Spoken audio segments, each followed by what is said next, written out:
क्या आवाज़ का भी पर्दा होता है? मतलब कि अगर हम यूट्यूब पर कोई नात या तकरीर डाल दें तो क्या ये भी गलत है?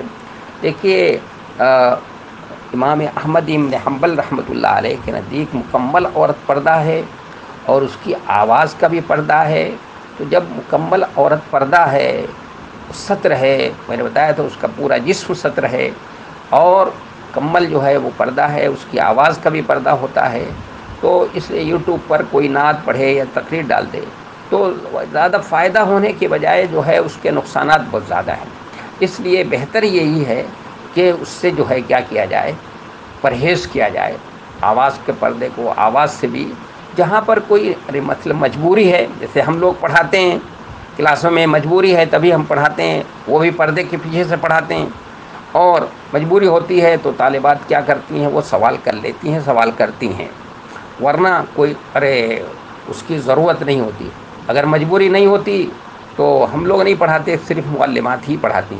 इसलिए ज़्यादा बेहतर यही है कि इस आवाज़ को जो है का पर्दा भी रखा किया जाए और उससे भी बचने की क्या किया जाए, पेश की जाए। इसलिए कि अज़वाज मुतहरात को कुरान ने क्या हुक्म दिया है कि पर्दे के पीछे से कोई सवाल करे तो पर्दे के पीछे जवाब दें, और वो भी सख्त लहजे में, बड़ा खरे अंदाज में थोड़ा, ताकि जिसके दिलों में वो बीमारी है वो जो है उसके अंदर उस तरह की कोई चीज़ पैदा ना होने पाए।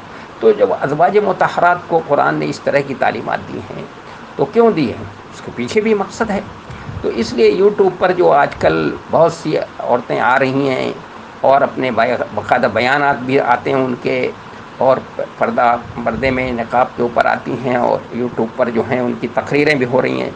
मैं समझता हूँ कि ये सब चीज़ें जो है ना वो सही नहीं है, ज़्यादा बेहतर नहीं है। आवाज़ का पर्दा है तो उसका पर्दा ही करना चाहिए। हमारे यहाँ भी जो नातें पढ़ी जाती हैं, तकरीरें होती हैं, वो तो मजबूरी होती है तो हम लोग उसमें मौजूद होते हैं। हम तो ज़्यादा बेहतर ये है कि मर्दों को ज़रा उससे दूर रखा जाए।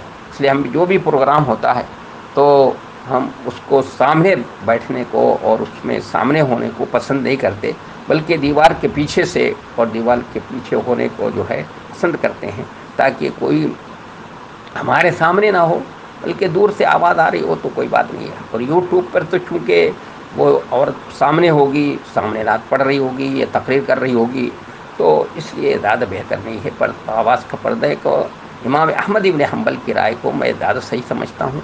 उनकी राय के मुताबिक इसका भी इसका करना चाहिए। देखिए, शैतान किस किस रास्ते से डोरे डालता है आप सब जानती हैं, इसलिए बचने की कोशिश करनी चाहिए। छठा सवाल है, साइला अच्छे रिश्ते के लिए कोई दुआ